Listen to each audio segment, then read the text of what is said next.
Hey everyone, welcome to the podcast. I'm Devin Dickinson with Lauren once again. Thank you for joining us, Lauren. Thanks for having me here. So I was thinking about money, right? Yes. And I realized that I think about money a lot. And I've been conflicted because I want to know, is thinking about money a lot, is that wrong? And I think this is a great question for us to explore in this podcast today. Because if you're listening to this podcast, you're probably ambitious. You probably have big goals, many of them being financial. And the Bible talks about this a lot. It it says very clearly that it's easier for the camel to go through an eye of a needle than a rich man to enter the kingdom of heaven. Goal, right? Like, that's very conflicting. And so a lot of people might go, oh, well, yeah, rich people, Elon Musk or whatever. Well, I'm going to tell you, listen, if you live in America, you're rich, right? Like, compared to the rest of the world, like, all of us are rich. And so I started thinking about this. I thought it'd be a great topic for a podcast. Yeah. I want to start off with a question that I think probably everyone's going to ask and not feel confident about their answer, but I want to get your thoughts on this. How should we understand the Bible's warning that cautions us against wealth when we are in business or we are leaderships or are leaders or entrepreneurs? Yeah. The Bible does talk about money a lot. Like a ton. People think like, well, the Bible doesn't talk about money. Oh, really? You haven't read it then, right? Because it talks about prosperity, it talks about wealth. There's plenty of wealthy people in the Bible that have been very impactful for the kingdom. And not plenty, probably more of the Bible characters are wealthy in the stories, especially in the Old Testament. In the New Testament, Joseph Arimathea was a wealthy man that buries Jesus. Boaz, right, was a wealthy man that changed the course as part of Jesus' lineage, right? There's so many people in the Bible that literally they point out, the Bible makes it a point to point out their wealth. Solomon, obviously. But there becomes this understanding today where all that we do is talk about how wealth is this root of evil, right? And so in the pursuit of it, right? But really the Bible says that the love of money is where evilness starts, right? And so for me, this is where I get conflicted, right? So I think about it a lot, right? But I would say that for me, part of what I've been gifted with, we all have gifts. I feel like one of my gifting has been the creation of wealth, the ability to create wealth. And so for me, I'm conflicted because I think, well, if this is my gifting that God has given me, and the Bible is very clear about using the talents and the gifts that he's given us, and that we're supposed to multiply those and to grow it and not just be satisfied with what he's given us, but to grow it, right? So how do I have the right attitude towards my gift versus making my gift an idol or a god? And for me, I believe this is kind of the dividing line, right? Are you focusing on enhancing and growing your gift that God has given you, or are you worshiping the gift that God has given you? How do you keep your wealth from becoming your primary source of security? Oh man, this is a difficult question, right? Because in all honesty, and I like to be transparent, honest on this podcast, when you have money in the bank, you feel a sense of security, right? There's this, and the Bible talks about that, right? Like in Proverbs, it talks about it. And I think that's wise, right? Dave Ramsey talks about this all the time, right? That's just wisdom, right?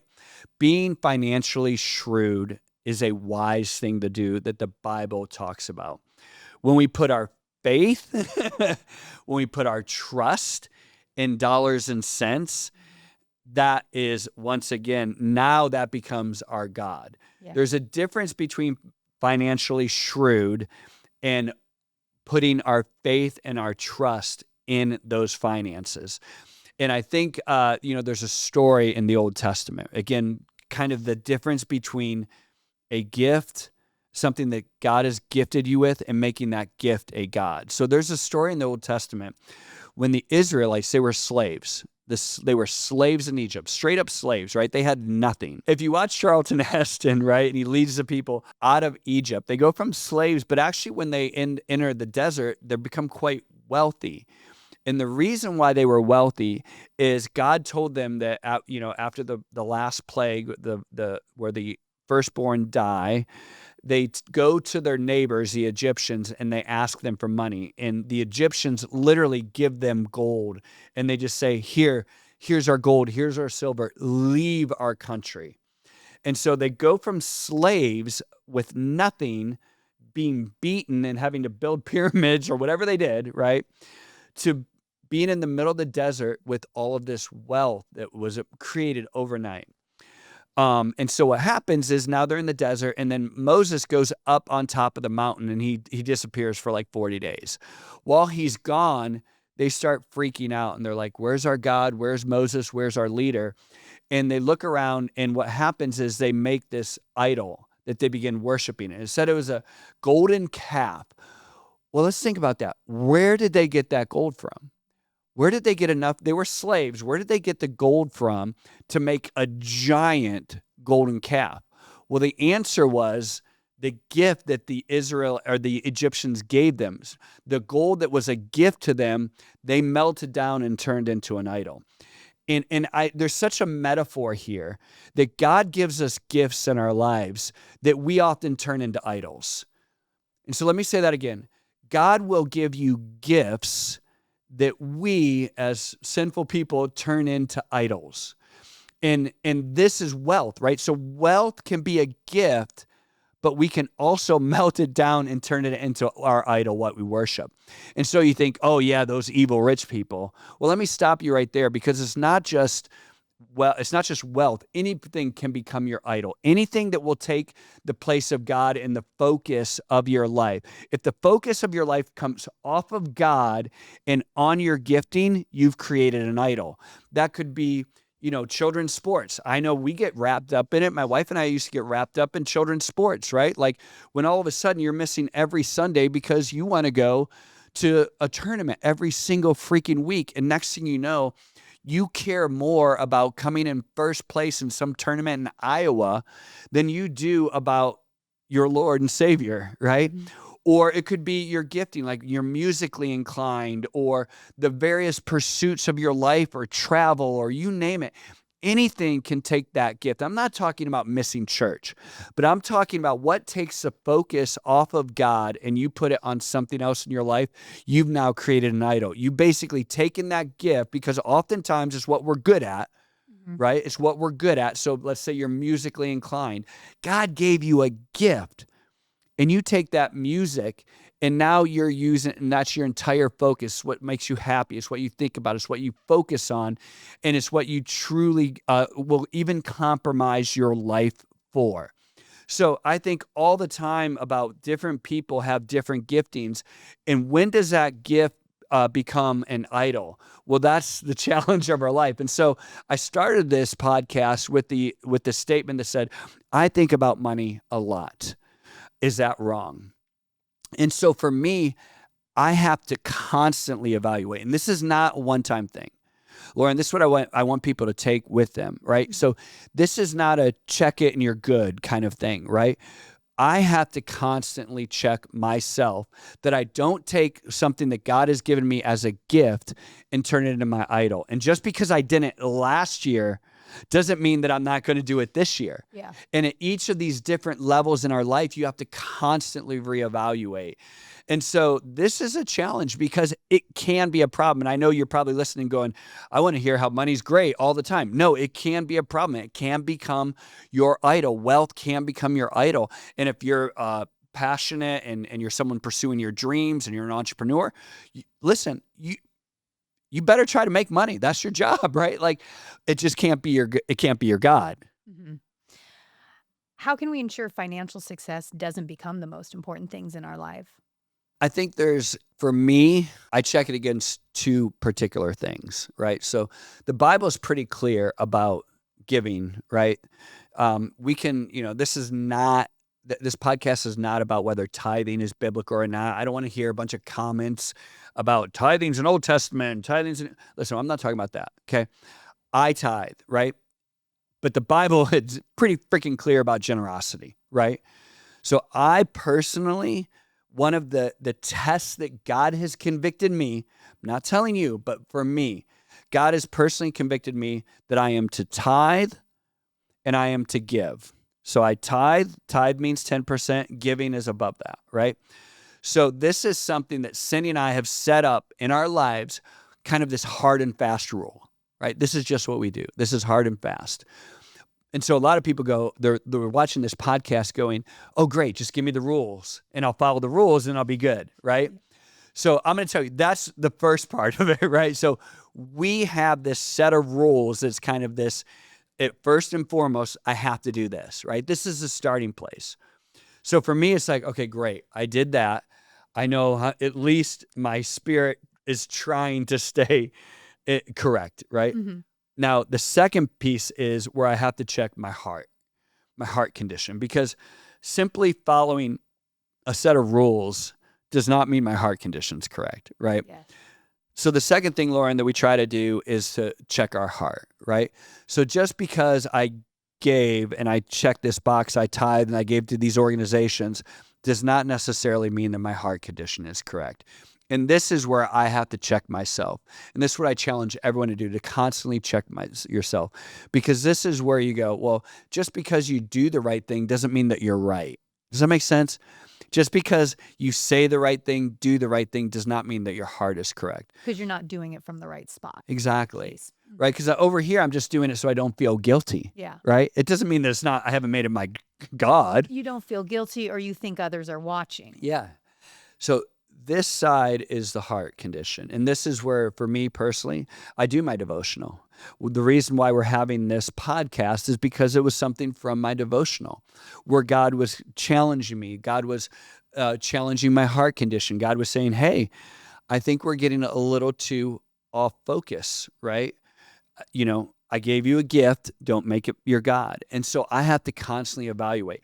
This side is a lot more easy for me because I've done the giving now for such a long time. I would love to be able to just check that box and just say, hey, I'm all good, right? But the challenging side is to constantly evaluate my heart, because the Bible talks about if we're faithful with little things, he's going to make us ruler of much. So as you kind of increase at each level, you have to constantly reevaluate. What are some ways we can use our wealth to align with our faith? I think I'll share for me personally. So I think wealth was a tool that God has blessed us with to increase the kingdom. Okay. And so there's things that, like I said, we'll tithe. And again, I don't need to hear your comments about whether tithing's Old Testament or New Testament. I don't care about that. Right. But you need to be a generous person. And when I say generous, you need to be changing the world around you. And I'm going to say that again. You need to be changing the world around you. If you're not a generous person, because a generous person gives of him or herself to increase and grow and make the world around them better. And I'm going to say, to make it like the kingdom of God, everything that you should be doing in your life should be stemming from that, right? So how do you live your life? How do you spend your time? How do you spend your money? Because again, we're talking about money, but I'm talking about generosity, right? We should be growing the world around us. And so for me, before I had money, my wife and I shared a car, right? And we would give what we had, but frankly, that was not impacting to anybody. But what we had at the time was time. Mm-hmm. And so I decided, you know what? I don't have a lot of money, but I can do big brothers, big sisters. And so I started doing big brothers, big sisters, and giving of myself and giving of my time. And God has continued to multiply that in my life over the years. And so what I did when I was 25 looks different than what I'm doing right now at 53, totally different. But it's always been trying to grow the world around me through generosity. And that generosity means money, it means time, it means attitude, it means relationships, it means growing those around you.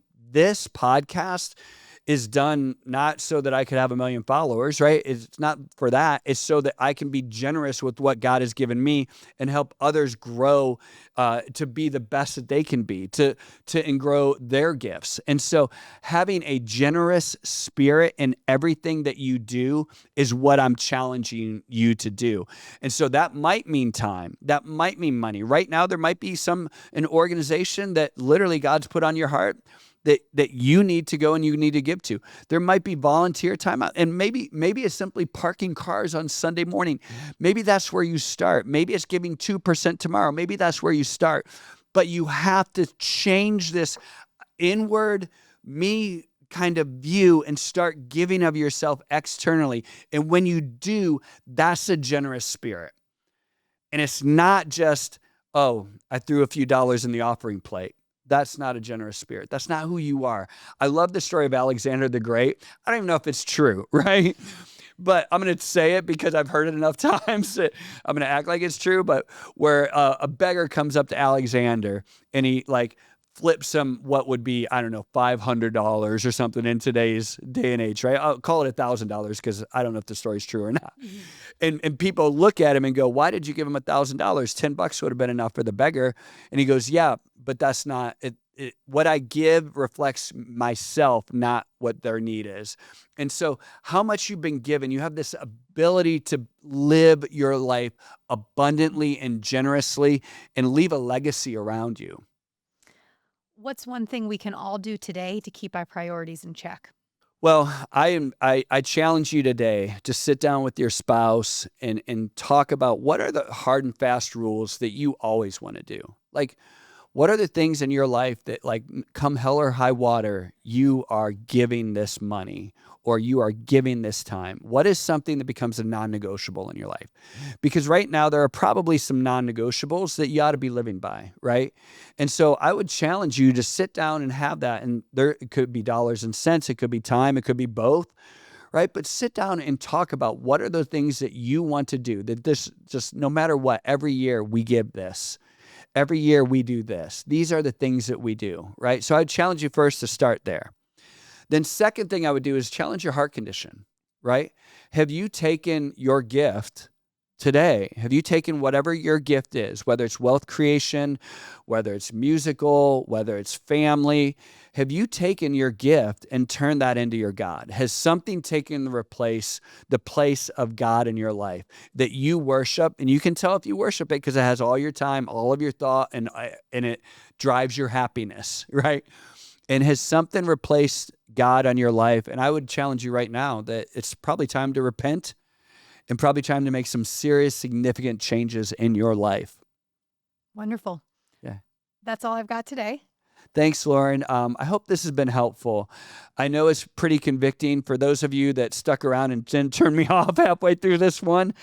I'm sure you've been challenged. I continually am challenged on this. And this is what I want you to understand. This is a journey, right? Just because you've conquered something like this at once in your life does not mean that it's over, right? But it's exciting because when you reach new levels, you'll have new challenges. And that's what this podcast is about. It's about constant growth so that you can become a better entrepreneur, a better leader, a better to pursue your dreams in better and higher ways, and also to do it in a Christ-like way. I'm Devin, and I hope to see you next time.